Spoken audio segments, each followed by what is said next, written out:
Good morning student. आज अपन जो हमारा जो नया जो टॉपिक है वो अपन शुरू करेंगे, क्योंकि आपका जो नोटिस और जो एडवर्टाइजमेंट था वो बेटा कंप्लीट हो गया।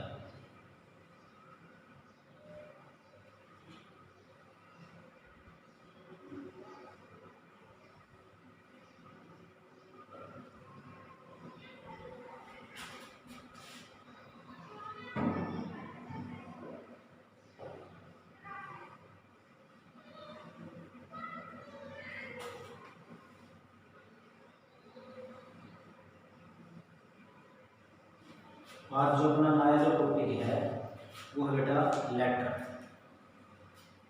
देखो जो लेटर है वो तीन प्रकार के होते हैं। एक तो होता है पर्सनल लेटर, ठीक है, जो अपन हमारे मित्रों को लिखते हैं।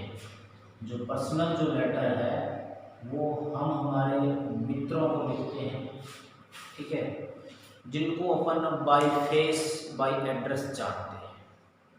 एक आता है ऑफिशियल लेटर, ठीक है ना, जो अधिकारी जो होते हैं, अधिकारीगण होते हैं, जैसे कोई भी पुलिस अधिकारी है, ठीक है ना, अपने स्कूल में कोई अधिकारी है वो होता है ऑफिशियल लेटर। और तीसरा जो लेटर है वो है बिजनेस लेटर, जिसको अपन व्यवसायिक पत्र बोलते हैं। अपन किसी से बिजनेस करते हैं, किसी का ऑर्डर वगैरह देते हैं, कोई कॉटेज मंगवाते हैं, कैटलॉग मंगवाते हैं, तो वो होता है हमारा बिजनेस लेटर में। लेकिन हमारा जो सिलेबस है उस सिलेबस में अभी तक तो अपन अभी की बात करें, अभी तक तो हमारे जो ऑफिशियल जो लेटर हैं वो बिजनेस लेटर हैं वो, और एक इसमें आता है एप्लीकेशन फॉर जॉब, यानी कि जो अपन को भी वैकेंसी वगैरह देखते हैं काम के लिए जो एप्लीकेशन है वो शामिल है।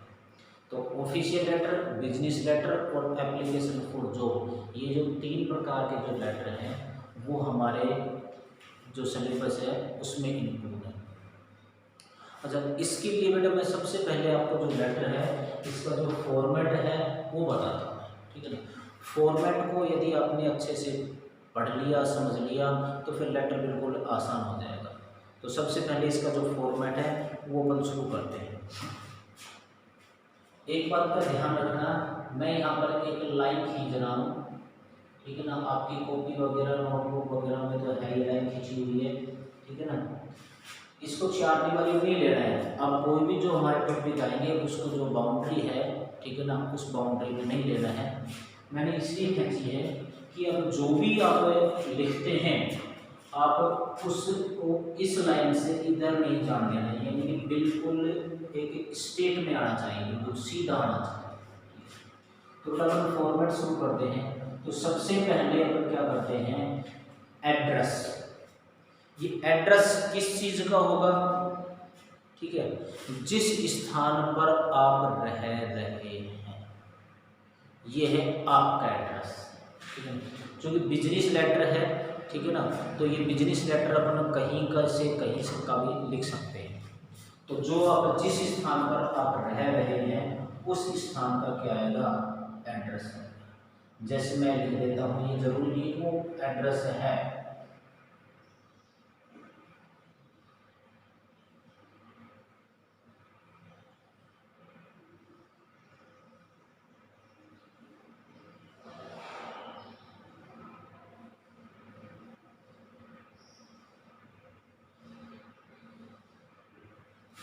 जैसे ये हमारा एक एड्रेस है 26 सी कॉलोनी, न्यू बस स्टैंड, बहरौल, ठीक है ना। अच्छा, इस एड्रेस के बारे में एक आपको जानकारी ले लेनी चाहिए कि ये जो हमारा एड्रेस बेटा, ये या तो 2 लाइन में या 3 लाइन में। अच्छा, लिखने को अपन इस एड्रेस को न तो आपकी कॉपी है, नोटबुक है, उसकी लाइन भरी होगी, मैं जो मेरा बोर्ड है इसकी लाइन भरी होगी, बोर्ड बना होगा। इसको अपन लिखने को एक लाइन में लिख सकते हैं। ये जो 26 शिव कॉलोनी है, इसके आगे न्यू बस स्टैंड आ जाता है और बहरौल आ जाता है। इसका मतलब हमारा ये पूरा एड्रेस है लगभग यहाँ तक आ जाता है। ठीक है। आपकी कॉपी में हो सकता है एक लाइन भर जाए, लेकिन ये 3 लाइन में क्यों लिखा गया, इसके पीछे एक रीजन है। वो रीजन क्या है कि जो भी कोई एड्रेस होता है वो मैक्सिमम 3 लाइन का होना चाहिए, मिनिमम 2 लाइन का, यानी कि कम से कम तो 2 लाइन और ज़्यादा ज़्यादा 3 लाइन। यदि आपने 1 लाइन का एड्रेस या 4 लाइन का एड्रेस कर दिया तो वो हमारा एड्रेस माना जाएगा। आए समझ में? यदि आपने 1 लाइन का 4 लाइन का जो एड्रेस है वो लिख दिया तो वो माना जाएगा। तो इसलिए हमारा जो एड्रेस है वो या तो 2 लाइन का होना चाहिए या 3 लाइन का होना चाहिए। आगे समझ में? इसके बाद आप क्या करते हैं, एक लाइन खाली छोड़ दो आपकी जो नोटबुक है उसमें, ठीक है। एक जो लाइन है वो आप खाली छोड़ दो। मैंने यहाँ पर जो लाइन खींची है, यहाँ पर इस लाइन खींचने का मतलब है एक लाइन छोड़ना। अब इसके बाद आती है हमारी डेट, जो तारीख है, क्योंकि मैं ये फॉर्मेट लिखवा रहा हूँ, ठीक है ना। डेट, आज क्या डेट है हमारी, जैसे 21 जून है, 21 जून 2021, ठीक है। इस डेट के बारे में भी भाई ध्यान रखना, मैंने यहाँ पर फॉर्मेट में ये लिखा है कि यहाँ पर डेट आएगी आपको बताने के लिए, लेकिन जब आप लेटर लिखो तो जो DATE शब्द है ना, इसको नहीं लिखना है। इसका मतलब बिल्कुल सीधी क्या लिखनी है अपने को, यहाँ पर तारीख लिखनी है। समझ में? यहाँ पर अपने को क्या लिखनी है, तारीख। अब जो डेट है इसके बारे में भी कई कंफ्यूज हैं कि वो जो डेट किस किस प्रकार से आएगी। जैसा भी आप उचित समझे उस प्रकार से आप लिख सकते हैं। जैसे जून 21 2021, ठीक है ना, 21/6/2021। आप जैसा चाहें वैसा आप लिख सकते हैं, आपके ऊपर कोई बाउंड नहीं। आप इस तरीके से डेट को लिखना चाहो तो इस तरीके से लिख दो। दूसरा तरीका ये है, तीसरा तरीका, यानी कि जिस तरीके से आप लिखना चाहो उस तरीके से आप लिख सकते हैं। आया समझ में? अच्छा, इसके नीचे फिर एक अपन लाइन छोड़ देंगे, ठीक है।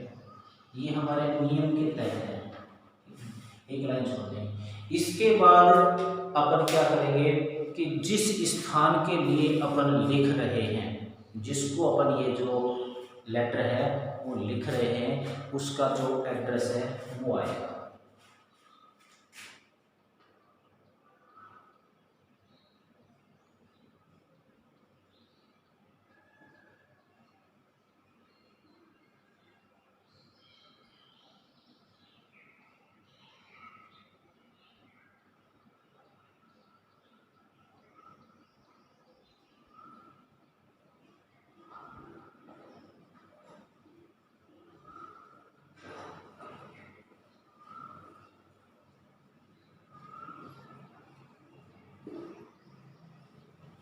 ये अपन उस स्थान पर लिख रहे हैं जिस स्थान को आगे भेजना है।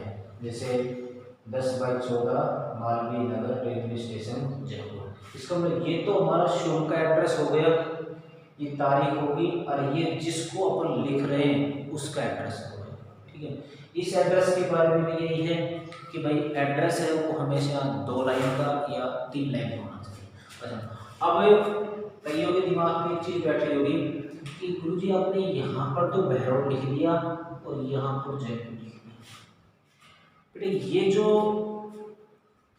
एड्रेस में जो स्थान का नाम है ना, ये कब लिखा जाता है सेम, जब अपन पर्सनल लेटर लिखें या एप्लीकेशन फॉर जॉब लिखें, क्योंकि ये बिजनेस लेटर है, ठीक है ना, व्यवसायिक पत्र है। तो बिजनेस लेटर तो भाई कहीं से भी हो सकता है, ठीक है ना। हो सकता है वो जो कैंडिडेट है वो उस समय जयपुर में रहता हो और उस समय कोई चीज़ खरीद कर लेके आया हो और वो खराब हो गई हो और अब वो इसी स्थान पर रह रहा है, तो वो तो यही एड्रेस लिखेगा जिस स्थान से खरीद करके लेके आया था। तो इस कंडीशन में जो बिजनेस जो लेटर है, ठीक है ना, उस कंडीशन में अपन ये जो स्थान का नाम है ये परिवर्तन हो सकता है। तो इसके लिए भी वही है कि कम से कम तो 2 लाइन और ज़्यादा ज़्यादा 3 लाइन का एड्रेस होना चाहिए। इसके बाद फिर अपन एक लाइन छोड़ देंगे, ठीक है। और इसके बाद लिखेंगे अपन सब्जेक्ट। इसके बाद अपन लिखेंगे सब्जेक्ट। जिस भी सब्जेक्ट के बारे में आप लिखना चाहते हैं, जिस भी विषय के बारे में आप लिखना चाहते हैं, उसके बारे में अपन यहाँ पर सब्जेक्ट लिख देंगे, ठीक है। जैसे किसी के बारे में भी हो, जो भी है अपना, उसके बारे में अपन लिखेंगे। इसके नीचे फिर एक लाइन छोड़ेंगे, ठीक है ना। अब अपन क्या करेंगे, संबोधन जो शब्द है वो लिखेंगे। जैसे जो डियर सर है, डियर सर, ठीक है ना। इसके बाद फिर अपन एक लाइन छोड़ देंगे, ठीक है ना। ये लाइन छोड़ने का ध्यान रखना, कहाँ कहाँ छोड़ी जाती है, लाइन छोड़ देंगे। अब अपने को यहाँ पर उसका जो मेन जो सब्जेक्ट है कि आप किसके बारे में, वो तो चीज़ यहाँ से क्लियर होगी किसके बारे में लिखना चाहते हैं, लेकिन अब उस मैसेज को, उस सब्जेक्ट को थोड़ा डिटेल से लिखना है, ठीक है ना।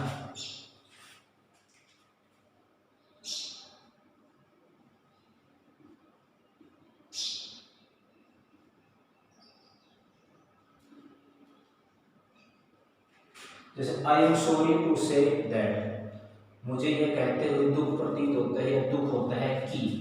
अब इसके चूंकि फॉर्मेट है तो फॉर्मेट में तो अपन पूरा लिख ही नहीं सकते हैं, तो इसके आगे अपन 2 लाइन में, 3 लाइन में, 4 लाइन में आप जो भी आप लिखना चाहते हैं वो आपका मैसेज यहाँ पर क्या हो जाएगा, टाइप हो जाएगा।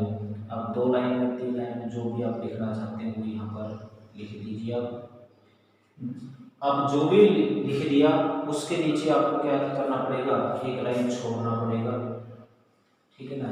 ये एक लाइन छोड़ दी। अब इसके नीचे अपने को क्या करना है, वो जो संबोधन का जो शब्द है, ठीक है ना, वो करना पड़ेगा। और वो है यहाँ पर योवर्स फेथफुली, योवर्स फेथफुली। आप यहाँ पर अपना जो भी नाम है वो आप अपना नाम लिख सकते हैं, ठीक है ना। तो इस प्रकार से ये जो था ये हमारा हो गया फॉर्मेट। एक बार दोबारा से समझ लो, ये जो एड्रेस है बेटा, जिस स्थान पर आप रह रहे हैं वो एड्रेस है, ठीक है ना। इस एड्रेस के लिए आपको कम से कम 2 लाइनें और ज़्यादा से ज़्यादा 3 लाइनों का उपयोग करना पड़ेगा। इसके बाद जो तारीख है हमारी, डेट है, जिस तारीख को आप लिख रहे हैं वो डेट की मैंने अलग अलग प्रकार लिखी है, तो कोई से प्रकार आप यहाँ पर अप्लाई। इसके बाद जिस स्थान के लिए लिख रहे हैं, जिस स्थान पर आप लिख रहे हैं, जिसको लिख रहे हैं उसका एड्रेस आएगा। यहाँ पर देखिए वो कोई बात लागू करनी है कि एड्रेस है वो हमारा कम से कम 2 लाइन का, ज़्यादा से ज़्यादा 3 है। यहाँ पर एड्रेस में जो स्थान का नाम है वो अलग अलग हो सकता है, सेम जरूरी नहीं है। इसके बाद जो सब्जेक्ट, जिस विषय में आप लिखना चाहते हैं वो सब्जेक्ट हो जाएगा। इसके बाद डियर सर, ठीक है ना। और इसके बाद ये जो 2-3 लाइनों में जो आपका मैसेज है वो आप एक्सपेंडेड फॉर्म में विस्तारित रूप में लिख सकते हैं। उसके बाद एक लाइन छोड़ करके योवर्स फेथफुली, और यहाँ पर आ जाएगा अपना नाम। ये तो था बेटा एक जो ऑफिशियल जो बिजनेस जो लेटर था उसका एक फॉर्मेट, ठीक है। अब अपन इसको यहाँ पर अप्लाई करते हैं, इसको अपन पूरा करते हैं, ठीक है ना। ये जो लेटर था इसको अपन पूरा करते हैं।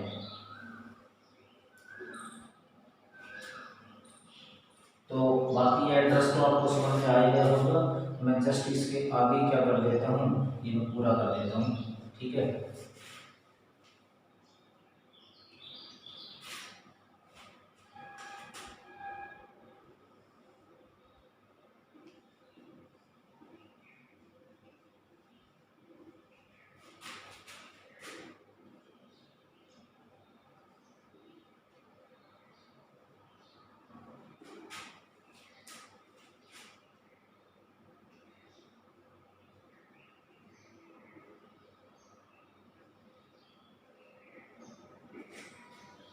A complaint regarding about defective watch, जो खराब हुई वॉच थी उसके बारे में लिखना है।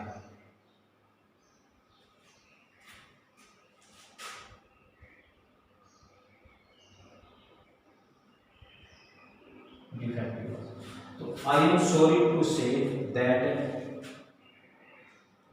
The watch sent by you.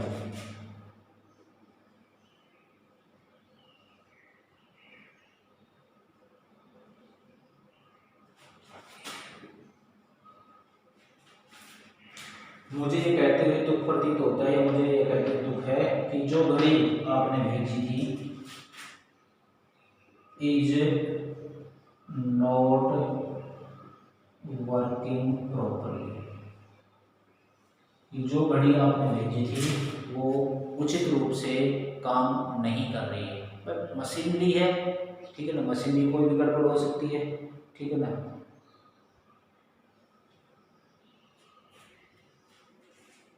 It stops very often, यह प्राय रुक जाती है, चलती चलती क्या हो जाती है, रुक जाती है।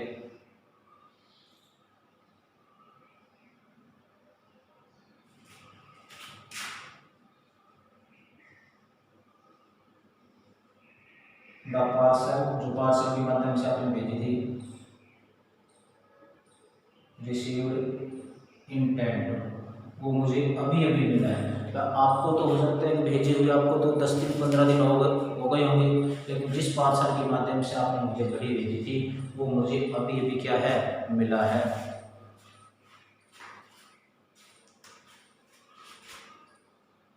हैंस, इसलिए, आई थिंक, मैं सोचता हूँ, दैट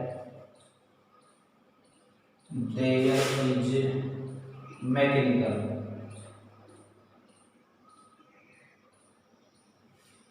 मैकेनिकल प्रॉब्लम, इसमें कोई मैकेनिकल जो प्रॉब्लम है वो हो सकती है, ठीक है।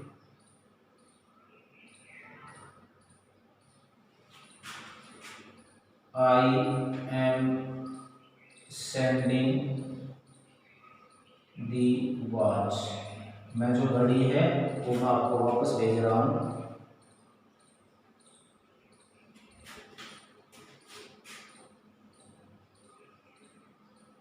Invoice and guarantee,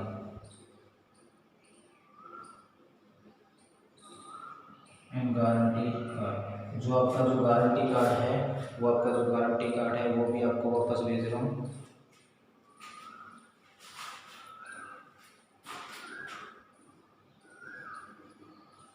back to you, तुम्हें वापस भेज रहा हूँ।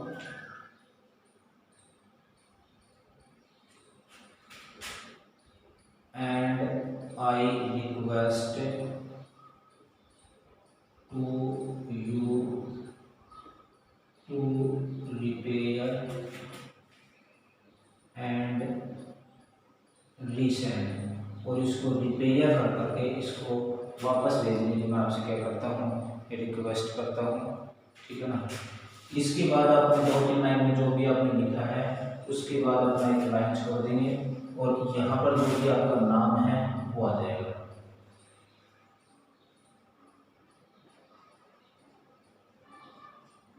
ठीक है ना। यहाँ पर सॉरी यहाँ पर भाई पहले योवर्स फेथफुली आएगा, ठीक है, योवर्स फेथफुली, और फिर अपना जो नाम है वो आ जाएगा। तो इस प्रकार से ये जो हमारा एक ऑफिशियल जो लेटर था वो कंप्लीट हुआ, ठीक है। बाकी के अपन करवाएंगे कल। Thank you and have a nice day.